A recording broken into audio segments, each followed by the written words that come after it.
Hello guys, welcome back to my channel my journey.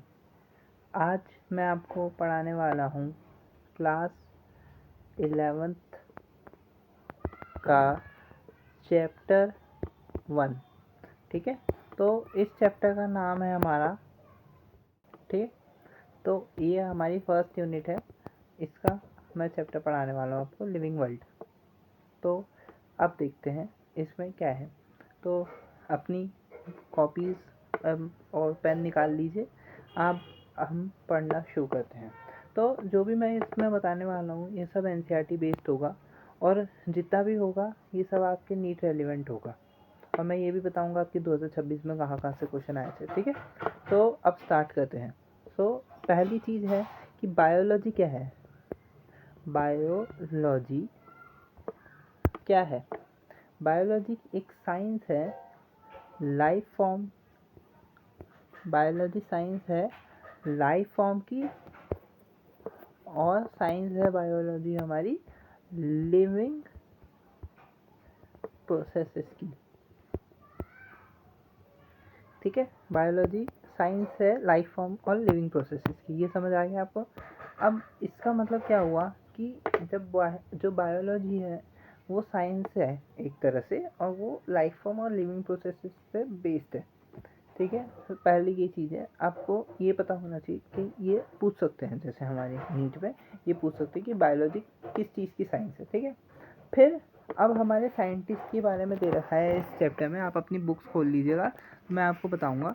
हमारे scientist हैं हमारे Ernest, ये हमारे साइंटिस्ट थे। ठीक है, ये हमारे साइंटिस्ट थे, इनका नाम आपने लिख लिया होगा, होप सो। तो ये जो हमारे साइंटिस्ट थे, ये इनको ट्रिपल क्राउन ऑफ बायोलॉजी का प्राइज़ मिला था। ठीक है, ट्रिपल क्राउन ऑफ बायोलॉजी का प्राइज़ मिला था। दूसरा, इनको हम कहते थे डार्विन ऑफ 20th सेंचुरी। ठीक है, डार्विन ऑफ 20th सेंचुरी कहते थे हम इनको। ठीक है, और लास्ट चीज़ थी इनके बारे में कि ये जो थे, इन्होंने बायोलॉजिकल डेफिनेशन दी थी। इन्होंने किसकी? स्पीशीज़ की बायोलॉजिकल डेफिनेशन दी थी। आप सोचोगे मैं आपको ये क्यों बता रहा हूँ? क्योंकि नीट 2025 में ऐसे ही एक क्वेश्चन आ गया था रिडक्शनल बायोलॉजिस्ट के लिए, तो इसलिए मैं आपको बता रहा हूँ। ठीक है, तो अब ये शुरू करते हैं लिविंग वर्ल्ड। टॉपिक का नाम डाल दीजिए लिविंग वर्ल्ड। ये है हमारा लिविंग वर्ल्ड। ठीक है, तो होप सो आपने टॉपिक का नाम डाल दिया होगा। मैं मिटा रहा हूँ क्योंकि इसमें स्पेस नहीं है ज़्यादा। तो अब हमारा पहला टॉपिक है व्हाट इज़ लिविंग, कि लिविंग क्या है। अब हमसे बायोलॉजी ने पूछा कि लिविंग क्या है। ठीक है, अब मैं बताता हूँ आपको लिविंग क्या है। ये हमारा टॉपिक है कि व्हाट इज़ लिविंग। ठीक है, ये हमारा टॉपिक है, ये आपने लिख लिया होगा होप सो। अब मैं आपको बताता हूँ व्हाट इज़ लिविंग। ठीक है, ये मैं मिटा देता हूँ अच्छे से। आपको नोट्स चाहिए होंगे तो आप मेरे को बताना, मैं आपको दे दूँगा। ठीक है, अब मैंने ये मिटा दिए हैं, अब लिखना शुरू करते हैं। ठीक है, अब देखो लिविंग क्या है कि जो चीज़ एनसीईआरटी हमसे पूछती है कि जो चीज़ एनसीईआरटी हमसे कहती है कि जो चीज़ ग्रो कर रही है, मतलब बड़ी हो रही है, क्या वो लिविंग है या नहीं है? तो आंसर है नहीं। आप बोलेंगे क्यों? क्योंकि जो नॉन लिविंग थिंग्स है, जैसे हमारे नॉन लिविंग थिंग्स हो गई, जैसे हमारे माउंटेन्स हो गए हमारी, और लैंड हो गया, वो हमारा नॉन लिविंग है क्योंकि उनमें जान तो है नहीं, लेकिन वो ग्रो करते हैं। अब आप पूछेंगे कि कैसे ग्रो करते हैं, तो आप एक फ़ोटो बनाता हूँ मैं आपको, देखिए। जैसे अगर मैं कलर चेंज करूँ, ये ब्राउन जैसा, ठीक है, पहले मान लो कोई माउंटेन ऐसा था। ठीक है, मिट्टी का माउंटेन था, ऐसा ऐसा था। अब मान लो हवा चली तो हवा से हमारी मिट्टी उड़ी और ये माउंटेन पे आ गई, तो कुछ टाइम बाद ये माउंटेन ऐसे ऐसे ऐसे ऐसे ऐसे ऐसे बढ़ता रहेगा। अब ये बढ़ रहा है तो इसका मतलब ये ग्रो तो कर रहा है, तो क्या मतलब क्या हुआ इसका मतलब कि ये लिविंग है? नहीं, ये लिविंग नहीं है। तो ऐसी चीज़ जो हमारी सिर्फ और सिर्फ इंटर सेलुलर ग्रोथ दिखाए, इंटर सेलुलर ग्रोथ दिखाए, मतलब अंदर से ग्रोथ दिखाए, वो होती है हमारी लिविंग।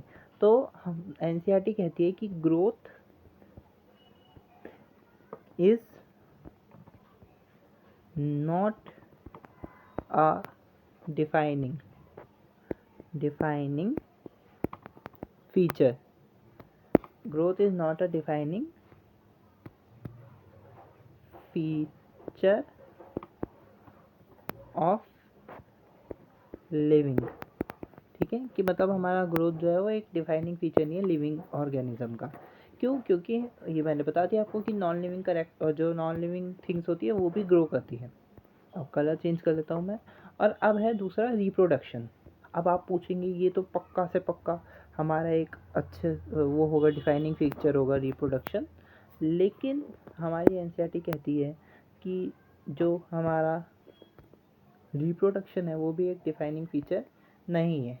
अब आप पूछेंगे ऐसे कैसे कि जो हमारी रिप्रोडक्शन है वो तो सिर्फ हमारे लिविंग ऑर्गेनिज्म कर सकते हैं, लेकिन नहीं। जैसे हमारे म्यूल्स होते हैं, म्यूल्स क्या होते हैं?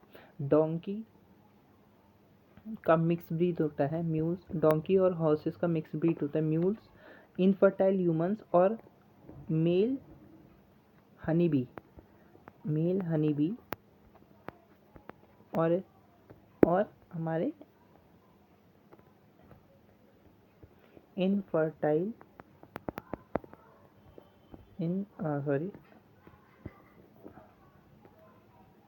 हमारे इनफर्टाइल ह्यूमंस। तो ये सब लोग हमारा रिप्रोडक्शन नहीं कर सकते। तो क्या हुआ इसका मतलब कि ये लिविंग नहीं है? ऐसा नहीं है, ये भी लिविंग है, पर ये रिप्रोडक्शन नहीं कर सकते because of some problems. That's why we say reproduction is not also a defining feature। ठीक है, ये आपको समझ आ गया होप सो। अब एनसीईआरटी में कुछ लिखा हुआ है कि जैसे हमारे फंगाई है वो कैसे रिप्रोड्यूस करते हैं। फंगाई रिप्रोड्यूस करते हैं हमारा स्पोर्स से। ठीक है, ये याद रखना, आप इससे क्वेश्चन पूछ सकते हैं। और कैसे स्पोर्स एसेक्सुअल स्पोर्स से रिप्रोडक्शन करते हैं हमारे फंगाई। ठीक है, ये आपको समझ आया होप सो। एल्गी है एल्गी हमारी फ्रेगमेंटेशन से करती है। किससे? फ्रेगमेंटेशन से। ठीक है, और हमारे प्लानेरिया एक प्लेटीहेल्मिन्थेस है प्लानेरिया, जो हमारी ट्रू रीजनरेशन करती हैं, ट्रू रीजनरेशन करती है। ठीक है, तो ये सब ऐसे रिप्रोड्यूस करती हैं। ये एनसीईआरटी में लिखा है इसलिए मैंने आपको बता दिया, याद कर लेना। ठीक है, अब तो ये भी नहीं हुआ कि हमारी जो रिप्रोडक्शन है वो भी एक डिफाइनिंग फीचर नहीं है। अब आता है हमारा एक डिफाइनिंग फीचर पहला एनसीईआरटी में जो लिखा है, जो है हमारा मेटाबॉलिज्म। मेटाबॉलिज्म क्या है? मेटाबॉलिज्म ये आप शब्द लिख लीजिए। मेटाबॉलिज्म की आप डेफिनेशन लिख लीजिए, मैं आपको बताता हूँ। ये एनसीईआरटी की डेफिनेशन है, लेकिन मैंने थोड़ी इसको अच्छे से बता दिया ताकि आपको याद हो जाए। सारी की सारी जो भी लिविंग प्रोसेसेस है, जो भी हमारे एक लिविंग बीइंग में होती है, उसको हम कहते हैं मेटाबॉलिज्म। ठीक है, जो भी लिविंग प्रोसेसेस एक लिविंग ऑर्गेनिज्म के अंदर हो रही है उसको हम कहते हैं मेटाबॉलिज्म। ये आपको होप तो समझ आया होगा। तो ये एक डिफाइनिंग फीचर है, क्योंकि नॉन लिविंग में मेटाबॉलिज्म नहीं होती है। दूसरा है हमारा सेलुलर ऑर्गेनाइजेशन। ठीक है, दूसरा है हमारा सेलुलर ऑर्गेनाइजेशन।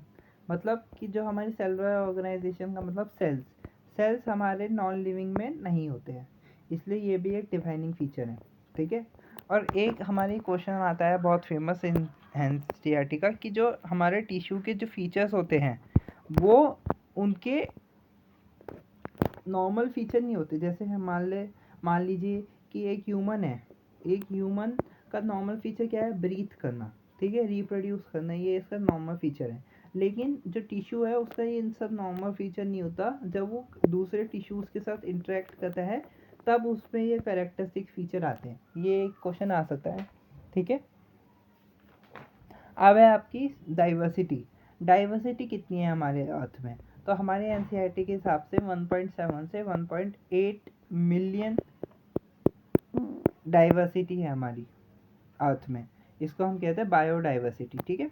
तो ये भी क्वेश्चन आता है कि कितनी बायोडाइवर्सिटी है हमारे अर्थ में। ठीक है। और ये है हमारी ICZN और ICBN के अंदर। तो इसका नाम है international code of zoological nomenclature. इसका नाम है international code for botanical nomenclature. तो मैंने इसको याद कर रखा है OZ से। OZ मतलब ऑफ, और ये जूलॉजिकल, इससे याद कर रखा है मैंने। ठीक है। तो आप भी इससे याद कर सकते हैं। फिर आते हैं हमारे कैरोलस लीनियस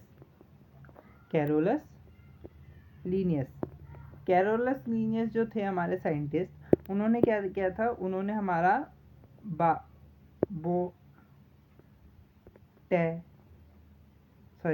इन्होंने हमारा क्या किया था, इन्होंने हमारा बायोनॉमिनल नोमेनक्लेचर दिया था। ठीक है। तो इसमें क्या होता है, हम दो शब्द लेते हैं। जैसे एक होता है हमारा जेनरिक नेम, एक होता है हमारा स्पेसिफिक एपिथेट। तो इन्होंने ये लिया, जिसमें हमारा जो जेनरिक नेम होता है वो कैपिटल में होता है हमेशा, स्पेसिफिक एपिथेट हमारा स्मॉल में होता है। अगर दोनों को मैं हैंड रिटन करता हूँ तो उनको अंडरलाइन करता हूँ सेपरेटली, और इटैलिक्स में लिखता हूँ मैं इनको, क्योंकि हम इनका लैटिन बिहेवियर दिखाना चाहते हैं। क्योंकि ये लैटिन से ओरिजिन है। लैटिन से क्यों है, क्योंकि लैटिन एक डेड लैंग्वेज है। डेड लैंग्वेज का मतलब कि आप इसमें कोई मॉडिफिकेशन नहीं हो सकती है, इसलिए हम लैटिन का यूज़ करते हैं, ताकि हमारे नाम बार बार चेंज ना हो। ठीक है। अब ये हो गया। अब है हमारा सबसे इम्पोर्टेंट, कीप, ये लिख लेना, पेट्स क्लीन, अदरवाइज, लिखते रहिए, अदरवाइज फैमिली गेट सिक। ये क्या है आप पूछेंगे, ये है हमारी टैक्सोनॉमिक कैटेगरीज। तो keep pets clean otherwise family get sick का असली मीनिंग जो एनसीईआरटी में है वो है kingdom, phylum, class, order, family, genus, species. तो इससे आपको शॉर्ट ट्रिक मिल गई। कीप से किंगडम, पेट्स से फाइलम, क्लीन से क्लास, अदरवाइज से ऑर्डर, फैमिली से फैमिली, जीनस से जीनस, सिक से स्पीशीज। तो इससे आप याद कर सकते हैं। ठीक है। तो एक है हमारा सोलेनम में आता है हमारा मेलोंजिना, जो हमारा ब्रिंजल है, मेलोंजिना। ठीक है। दूसरा आता है हमारा टाइग्रम, याद कर लेना, टाइग्रम। तो तीसरा आता है हमारा ट्यूबरोसम। ठीक है, ट्यूबरोसम, ये आते हैं। और सोलेनेसी जो हमारी होती है, सोलेनेसी में आती है हमारी सोलेनम, पिटूनिया, धतूरा। ठीक है, ये सब है। तो इतना ही था इस चैप्टर में। होप आपको समझ आया होगा। अगर आपको समझ आया है तो इस वीडियो को लाइक, शेयर एंड सब्सक्राइब करना। कुछ भी कमी लगी हो वीडियो में तो कमेंट करना, मैं आपको और अच्छे वीडियो की क्वालिटी दूंगा अगर आप मेरे को बताएंगे कि क्या कमी है। और अगर कोई कमी ना लगी हो तो इस वीडियो को लाइक, शेयर और सब्सक्राइब करना। Thank you, have a nice day, keep studying for NEET 2027। Bye bye.